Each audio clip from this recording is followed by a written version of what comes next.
20 साल का सुमित शहर के पास एक छोटे से गांव में रहता था। गांव से शहर ज़्यादा दूर नहीं था। कुछ सालों से खेती अच्छी नहीं हो रही थी, इसलिए परिवार चलाने के लिए माँ और पिता दोनों को नौकरी करनी पड़ रही थी।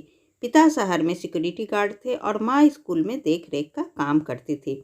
सुमित और उसकी छोटी बहन घर पर ही रहते थे। सुमित की बहन अभी स्कूल की पढ़ाई कर रही थी। सुमित ने स्कूल की पढ़ाई जैसे तैसे कर ली थी। अब वो उस समय में था जहां उसके सामने कई सवाल खड़े थे कि वो अपनी ज़िंदगी में क्या करे। सुमित के गांव में शहरों जैसा माहौल नहीं होता। वहां हर कोई एक दूसरे को अच्छी तरह से जानता और पहचानता है। सुबह जल्द ही उसके माता पिता काम पर निकल जाते थे। सुमित के घर के पीछे एक बरामदा था, जैसे कि गांव के घरों में होते हैं, थोड़े खुले हुए। सुमित अक्सर गर्मियों में छत पर ही सोया करता था। सुबह थोड़ा बहुत घर का काम करने और बहन और माता पिता के जाने के बाद वो घर में अकेला रह जाता था। वो छत से जब अपना बिस्तर लेने जाता था तो थोड़ी देर के लिए फिर लेट जाता था। आज भी सुमित छत पर सोया हुआ था, लेकिन कुछ शोर की वजह से उसकी आंख खुल जाती है। उठकर वो नीचे देखता है, ऑटो वाले के साथ कोई बहस कर रहा था और यह पहली बार था जब उसने नेहा को देखा था। हल्के नीले रंग की सलवार सूट पहने वो अपनी मम्मी के साथ सामने वाले शर्मा जी के यहाँ आई थी। वो शर्मा जी की भांजी थी। उसकी मम्मी ऑटो वाले से पैसों को लेकर बहस कर रही थी। सुबह गर्मियों का सूरज तेज था। नेहा बैग लिए खड़ी थी। उसकी आंखों पर सूरज की रोशनी पड़ रही थी। यह देखकर सुमित सूरज और नेहा के बीच में आ जाता। अचानक से नेहा पर रोशनी पड़नी बंद हो जाती है, इसलिए उसका ध्यान सुमित की ओर चला जाता। यह पहली बार था जब सुमित और नेहा ने एक दूसरे को देखा। अब उम्र समझो या कुछ और, लेकिन दोनों को पहली नज़र में एक दूसरे से प्यार हो गया। फिर जैसे सुमित के जीवन में एक नई किरण फूटी हो। नेहा के मामा जी के घर के किचन की खिड़की रोड की तरफ खुलती थी। सूरज की नज़र अब सामने वाले घर पर ही रहने लगी। कभी खिड़की, कभी दरवाज़ा, कभी पानी के बहाने या कभी सफाई के बहाने वो घर के दरवाजे पर ही रहता। कुछ समय तक नजरें मिलाने और चुराने का खेल चलता रहा, लेकिन बात कुछ आगे नहीं हो रही थी।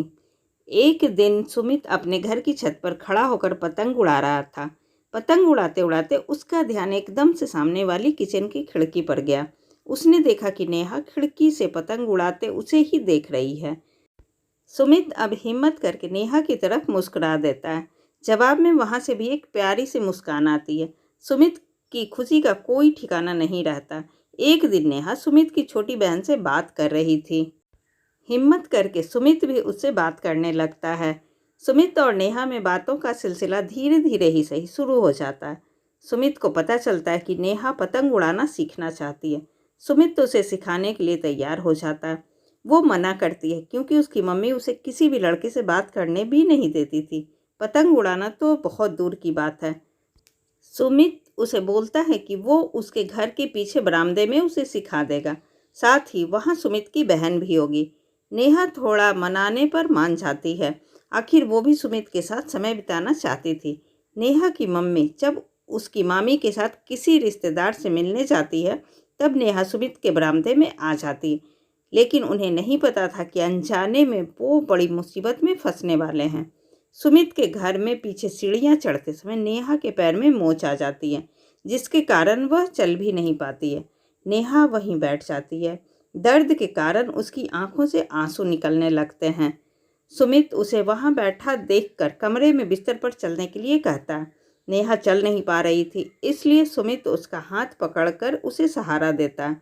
उसी समय नेहा की मम्मी वहां आ जाती है और सुमित और नेहा को एक साथ देख लेती है।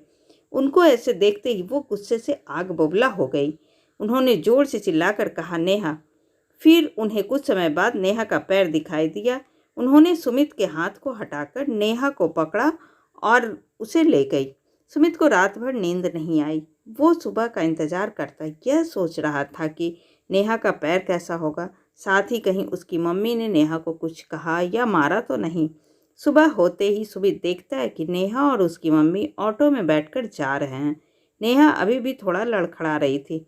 सुमित और नेहा की आंखों ही आंखों में कुछ बातें होती और नेहा वहां से चली जाती है।